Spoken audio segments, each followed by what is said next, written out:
Okay, people, this is a video I'm doing before I actually lay down and go to bed. Back here in the bump of the truck, and for some reason my audio worked better than here, but I guess it's due to the up there being in front of the truck and the motor running.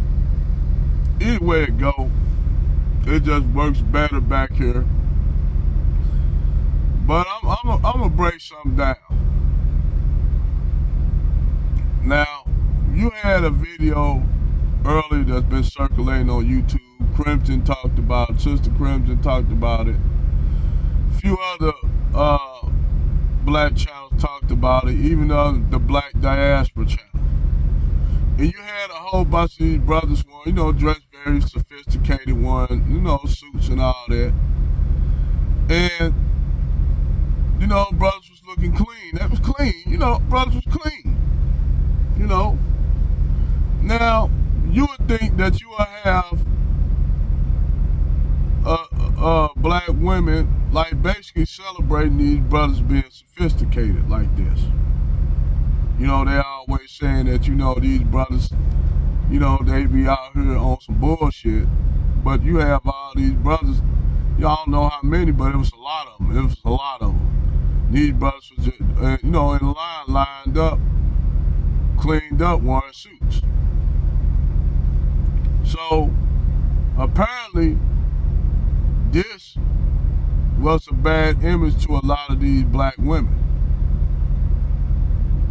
Now, why was this a bad image to a lot of black women? Because I'm going to tell you why it was a bad image to a lot of these black women.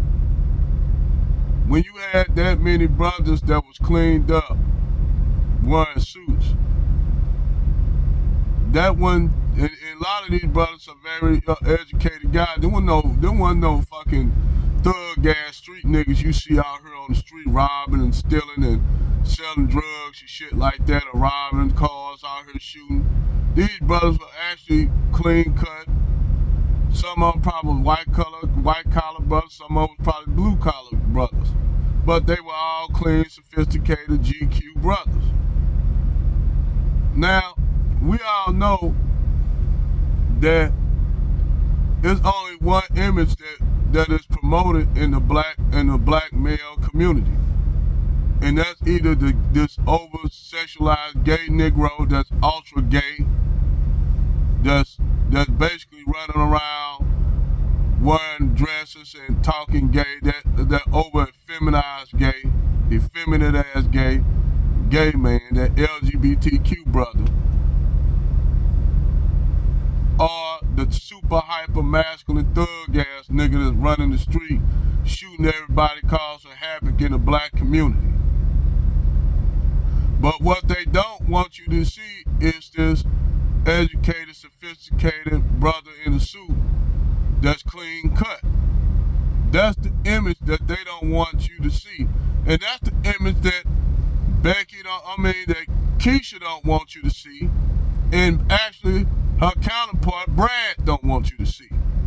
They don't want you to see those images of black men being like that, because those images of black men go against that narrative that they always talking about. Because keep in mind, I'm going to say this, Brad and Keisha work together. Brad and Keisha been working together since the plantation. Now, I know a lot of y'all black people not going to like that, but these are the facts. I know it's going to be some people that's going to like, that can't be true. Our black queens down with us, the Umar Johnson and the hotel type Negroes who want to live in this delusion of black women is the queen and we serve our black sisters and all this yada yada yada bullshit. Yada yada bullshit, but we know that this was a lie. And like I said, this goes back into the plantation.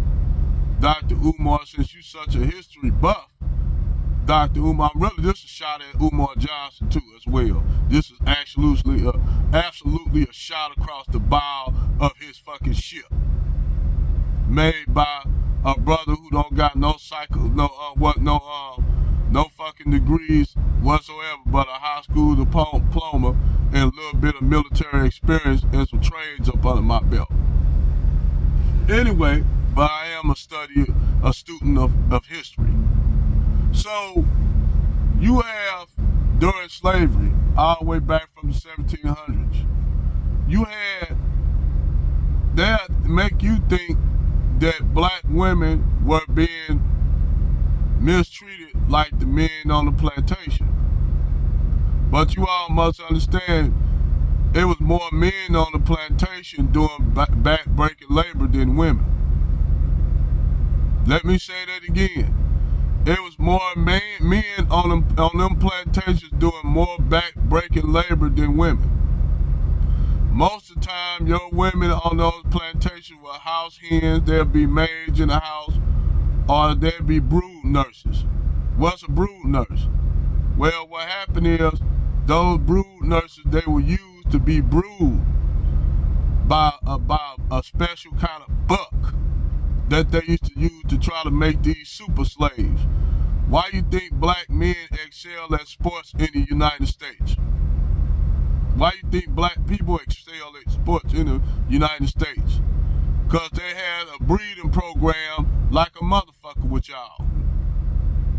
But they'll take the strongest and tallest black male and meet up and mate that black male with that female. That as they call her a doe. That's what they call black female. That's what they call y'all black women back then, a doe, and they call that man a buck or a bull. And they will mate y'all, and y'all will pump out all these super black kids. But in the process of that black woman being pregnant, they would take that child that the mistress had, and that child would feed on the milk of that slave woman while she's pregnant. So you had that scenario going on the plantation. Then you had what you call a desirable class, where white men will make themselves with Keisha. They're going and actually going lay up with the black women to make a mulatto female. Now the mulatto female will be used as, when she gets older, the father of that child will sell her off to a wealthy elite family as a housewife or a bed woman. What's a bed woman? He would have that mulatto woman as something, as a sexual play toy, even at a young age. Sally Hemings, anyone. So they will use black people as basically the labor force, to relieve sexual frustrations. They'll use young children as feet warmers and shit.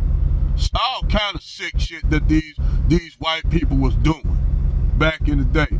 But you know what? Who was joining them in that shit? Oh yeah, they was marrying a lot of these Keishas too on the plantation. A lot of the Brads were marrying the Keishas.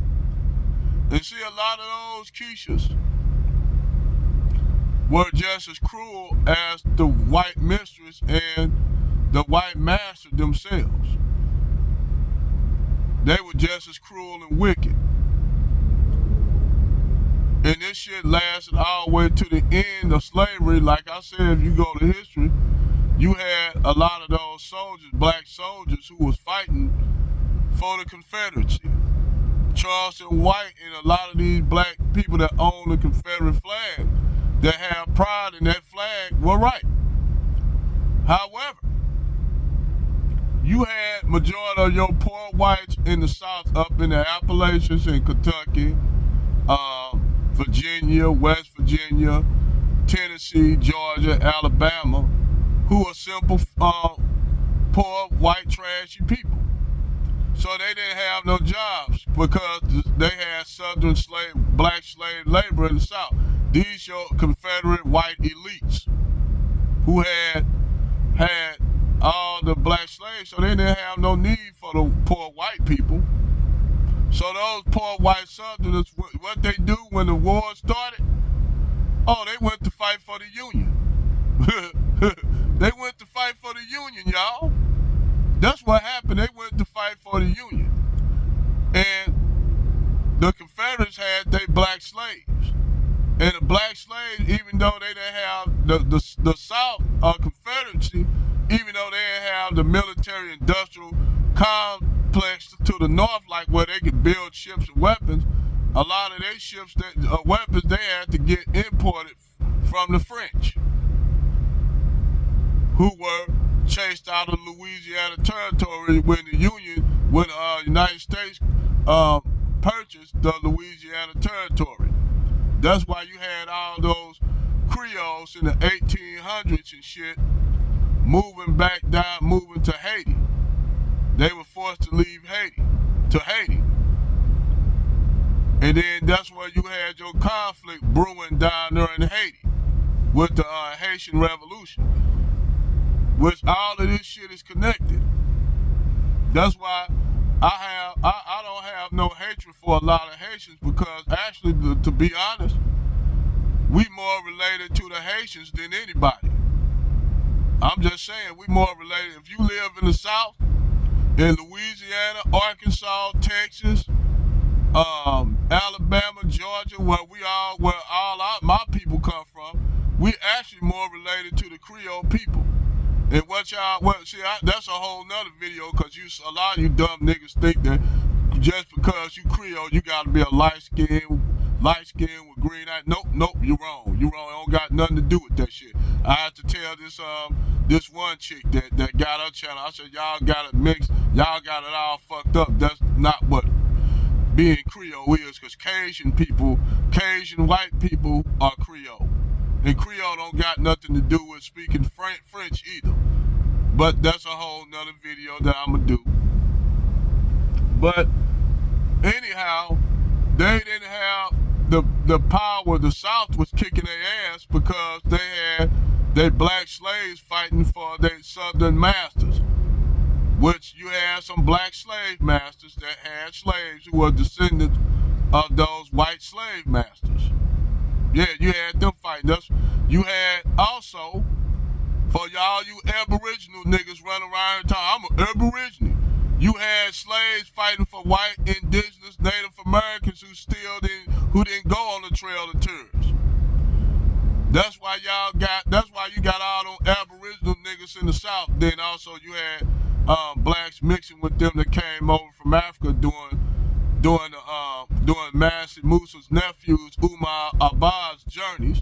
You had some of them. That's a whole nother video as well I'm gonna do. How you got black Aboriginal, cause I keep telling these dumb niggas that talk this Aboriginal shit, why you think most of your indigenous blacks are on the northeast coast, northeast and southeast coast in the Caribbean? That's because they mixed with the Africans that came over, which they want to deny. They want to live and deny. They be just like the Dominican. Me no black. No, papi. To the point now, you even got, this sister said, you got Caribbeans from Jamaica and all them talking this Tayana shit. Show you how retarded niggas are, man. Our people, white people laughing all at y'all ass. I don't give a fuck if you Dominican, Caribbean, black, these white people laughing at y'all dumb ass. But anyway, back to what I was saying. Yes, you had the black soldiers who were slaves fighting for the Confederacy, and they was whooping the Union ass. They was whooping the shit out on the Union at work. So what happened is, General John, I think his name was John Billington, a senator of Rhode Island, told Abraham Lincoln, in order to change the course of the war, you must have some of the free blacks and runaway slaves who want to fight for the Union. You gotta let them fight. Abraham Lincoln didn't listen, because at first he thought black people didn't have the courage to fight, and other people like Abraham Lincoln, because he was racist and had slaves as well. The Union for all you conservative butt-looking bootlick niggas. But they didn't, like other people, didn't think black people didn't have the courage to fight. But yet you got these black soldiers whooping all the white Union Army's asses, whooping and handing them that work for the Confederacy. See, they ain't telling y'all a lie. They ain't telling y'all the truth. They'll draw up pictures of them showing white Confederate soldiers fighting in the war, but they ain't show you the whole line of black Confederate slave soldiers they had fighting for their plantations and their masters. Some of them were white planters, and some of them were black female, and some of them were biracial male planters who were the descendants of those black female and white male unions. That's where you got your black planter class from. So you had those people fighting for the Confederacy. Well, Abraham Lincoln, after war progress, the war was getting harder and harder because they were moving further and further north. They started getting into Pennsylvania. So what happened was Abraham Lincoln gave them an order to let the black Union soldiers, the blacks, fight for the Union. When they let them blacks fight for the Union, the whole course of the war changed. Those black soldiers fighting for the Union that loved their freedom, niggas like me and others who were fighting for our freedom when it was kicking the war, we was kicking their ass. We drove them back out of Pennsylvania, drove them out of Kentucky, drove them out of Missouri. We drove them Confederates all the way back down to the South. Pushed them all the way back down to the South. That's what you think that movie with Matthew Broderick was in. I can't think of the name of it. I think it was called Freedom. That movie with Matthew Broderick when he had Denzel Washington, Morgan Freeman, a few other good actors in that movie. A good damn movie. I think it was called Freedom. I think that's what it was called, Freedom. But anyway, those black Union soldiers was kicking ass to the point that they won the war. Well, those Confederate black soldiers, they were put in control of the South. Then this is when Reconstruction happened, and you had those elite blacks who were the elite. These will be your elite black families that will create all the HBCUs and shit. They will create all these HBCUs and shit like that. This is where you get E.D. Du Bois and Booker T. Washington and shit. This is where you get all these educated blacks that go influence the Renaissance and all the black Renaissance in Harlem and shit. This is where you're gonna get those black soldiers who fought the Indian Wars, who basically caught all the renegade Indians, who went and fought in the Spanish-American War, kicked ass in that, who went in World War, and they were the children of the Confederate soldiers went on to fight in the Spanish-American War, fought in World War I, fought in World War II, kicking ass on the ground in her, and all this shit. This gonna lead up to these generations of people till you get to us. But yeah, the reason why these black women don't like these brothers wearing these suits, because it's something that intrinsic in them that was put in them to not see them as desirable. It was actually engineered into black women not to see sophisticated black men as desirable, but see Brad as desirable and Pookie and Ray Ray as desirable. I'm telling you, man, this is what it is. I come to deal with the behavior. I ain't saying all black women like that. I'm just saying it's not all sisters, but it's too many that you can't even shake a goddamn stick at. And when you had sisters that was straight up angry at these, just talking all this rhetoric against these brothers that were dressed up, looking decent, it to a lot of brothers, it's kind of disparaging that brothers that love black women, that actually want black women. It's kind of disparaging.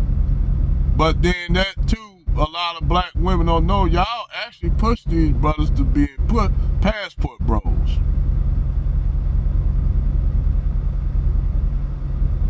Y'all actually push these brothers that direction and don't even know it. Because if it was a whole bunch of Brads out there, you black women would celebrate that shit. It was a whole bunch of Pookies and Ray Rays with gold teeth with jewelry on, pulling up, acting like fucking niggas and buffoons and shit. Y'all will be for that. This is the only way black women actually love black men. And David Curl and General Tito said this. Shout out to them two brothers. Green Gorilla, Dr. T. Hassan Johnson said this. These brothers said this. The only way these brothers will be loved is they ultra effeminate and gay, or they the super ultra toxic masculine. That's the only way black women love these black men, if they either opposite ends of the spectrum. Other than you being an upright, outstanding black man, white collar, blue collar, them black women, majority of these black women don't respect you and love you. That's just the reality. If you're a regular blue collar brother, you know, you are not loved by a lot of the majority of these black women. As a white collar brother, you're not loved by these black women. You loved by a few women that like you, but they just so few in number. That's why I said my wife is a needle in a haystack. You got a lot of these black women that do not like these type of black men. In their mind, they think these niggas, in their mind, they think like the white supremacist white male, these uppity niggas. And it's 5 times, and I'm like, in my mind, that's why you think that book, Daughters of the Trade, came out. Black women were instrumental in black men being sold over in the transatlantic slave trade. You got that, then you got the Dahomey tribe, which they try to wash and water up to make it look like these group of women wasn't even no more than a bodyguard. But they make it look like it was the whole Dahomey army. No, the whole Dahomey army was mostly men. But they were getting in a lot of conflicts with the Ashanti kingdom up to the north, who was Muslim. And eventually they worked out a deal where, you know, whatever slaves that they seen on their side, that's what theirs. So these Muslims, I hate to say this to you, Krim, these Muslims went and enslaved black slaves, your Hebrew Israelites like us, and they went and enslaved, Dahomey went to slave Hebrews. So Dante Fortune is right on that. That's my shout out to Dante Fortune. Go check that brother channel out. See, I'm gonna tell you to give brothers channels love that got channels, and go sub their channel and check them out. Dante Fortune is one of them. Go check that brother out. But basically, that's my rundown on this video. And I'm gonna try to get me some sleep. Good night, over and out.